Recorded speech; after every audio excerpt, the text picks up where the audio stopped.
प्रशांत किशोर जी हमारे चीफ बोल रहे हैं कि जन स्वराज 243 सीट पे इलेक्शन लड़ेगी। देखने को तो ऐसा ही मिलता है कि इनके पास अकेले अपना बल पर नहीं बन सकता है सरकार, तो गठबंधन करके चलता है। इस सब की हमारे यहाँ कोई बढ़िया मेडिकल नहीं है, पटना में जाइए तो नहीं है। किसी का तबीयत खराब होता है तो हम लोग उत्तर प्रदेश लखनऊ जाते हैं, उससे भी कुछ ज़्यादा मतलब कठोर बीमारी घनघोर टाइप का हो जाता है तो हम लोग दिल्ली जाते हैं। जनसुराज मीरगंज के नगर के अध्यक्ष हैं रवि केसरी जी। बहुचर्चित एक समाज सेवी हैं और जनसुराज की भावनाओं से ओतप्रोत होकर के प्रशांत किशोर के कार्यों को देखते हुए रवि केसरी जी भी जनसुराज के साथ जुड़े हैं और जनसुराज के मीरगंज के नगर अध्यक्ष भी हैं। इनसे बात करेंगे जनसुराज का अगला योजना क्या है, जनसुराज आगे क्या करने जा रही है, तमाम बिंदुओं पर बात होगी। बहुत बहुत स्वागत जी, नमस्कार। जनसुराज है क्या रवि भाई? जनसुराज जनता का सुंदर राज, बिहार का सुंदर हो और जनता का राज्य में जनता का काम हो, कृषि लाइन में अच्छा काम करे। क्या लगता है बिहार में इस बार विधानसभा के चुनाव में जनसुराज लड़ेगी? जी, प्रशांत किशोर जी हमारे चीफ बोल रहे हैं कि जनसुराज 243 सीट पे इलेक्शन लड़ेगी। पक्का है? पक्का एकदम। इसी ढंग से तैयारी भी हाँ चल जी, रही है। वो बोल भी रहे हैं कि 242 नहीं 243। मुद्दा क्या होगा चुनाव का?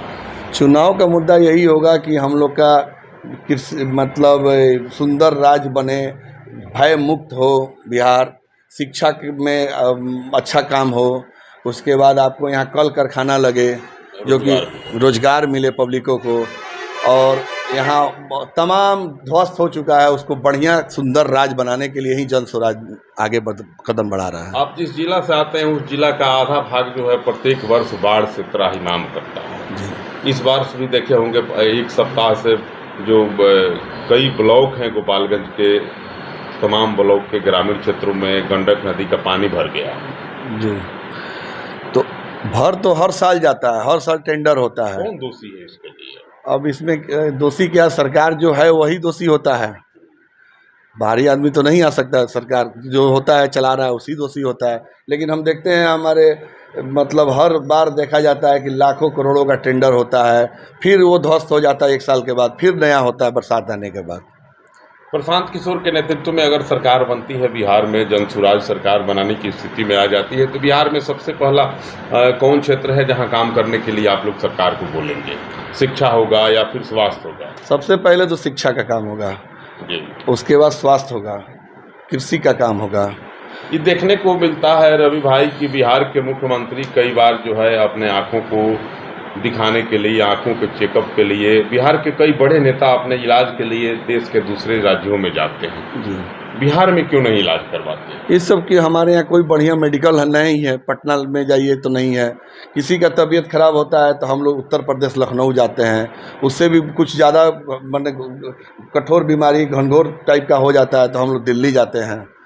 यहाँ कुछ बिहार में व्यवस्था गड़बड़ा गया है। आज़ादी की इतने वर्षों के बाद तक बिहार में कई सरकारें बनी, कई लोग आए, अक्सर यह स्थिति देखने को मिलती है कि जब सरकार बनाने की बात आती है तो गठबंधन का खेल शुरू हो जाता है।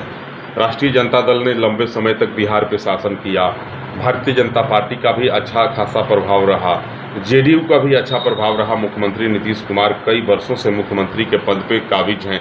इसके बाद भी जब चुनाव का वक्त आता है तो ये लोग दोनों लोग जो है गठबंधन क्यों करने लगते हैं? अकेले इनके पास क्षमता नहीं है कि चुनाव लड़ सकें। देखने को तो ऐसा ही मिलता है कि इनके पास अकेले अपना बल पर नहीं बन सकता है सरकार, तो गठबंधन करके चलता है। लालू जी भी इतने वर्षों तक काम किए बिहार में, खुद मुख्यमंत्री रहे, उनकी पत्नी मुख्यमंत्री रही, उनके पुत्र उप मुख्यमंत्री रहे। नीतीश कुमार जी भी लंबे समय से बिहार के मुख्यमंत्री के सत्ता पर काबिज हैं। उसके बाद भी जब चुनाव की बात आती है तो लोग कहता है कि गठबंधन कर लेंगे। अकेले क्यों नहीं जनता के बीच जाती है पार्टी? तो अकेले उस लायक काम नहीं किया होगा तो तभी ना नहीं कर पाता है लोग। आप सत्ता में रहे, आपकी सरकार रही, आप मुख्यमंत्री रहे, उसके बाद भी आपको उतना विश्वास नहीं है, आपका आत्मविश्वास नहीं जग रहा है कि मैं अकेले जनता के बीच जाऊं और बिहार के 243 सीटों पे अकेले फाइट कर सकूं। अब वो करे ना करे उनकी बात है, प्रशांत किशोर जैसा, लेकिन हमारे प्रशांत किशोर जी 243 बार अकेले का लड़ाई का वादा कर दिया बिना गठबंधन का, और आशा है कि हम लोग का अगली सरकार बन जाएगी। ये दोनों लोगों के आत्मबल से ज्यादा मजबूत आत्मबल प्रशांत किशोर का है। कभी सरकार में नहीं रहे, बिहार में कोई राजनीतिक दल भी नहीं है उनका। प्रशांत किशोर का एक अभियान है जनसुराज, उसके बाद भी अकेले लड़ना के प्रयास कर रहे हैं, घोषणा कर दी है कि अकेले लड़ेंगे, कहीं कोई गठबंधन नहीं होगा। ये लोग क्यों गठबंधन करते हैं? ये तो बिहार की सेवा की है, बिहार के विकास की बात की है, बिहार में रोजगार देने की बात की है।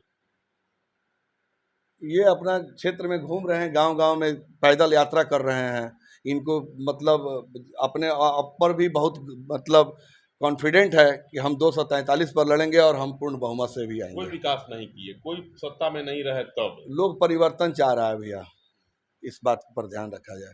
बहुत दिनों से, तीसों बरस से एक ही चीज़ को हम लोग बार-बार परेशान मतलब रिमाइंड हो रहे हैं। अब कुछ नया होने वाला है बिहार में, जो हमारे प्रशांत किशोर जी बोल रहे हैं। और हमको पूर्ण विश्वास है कि प्रशांत किशोर जी जो बोलते हैं पूरे भारत में उनका हम देखे हैं, उनका वीडियो हम लोग देखते हैं। इसी प्रभावित से हम उनसे जुड़े भी, और वो जो बोलते हैं वही करते हैं और होता भी है।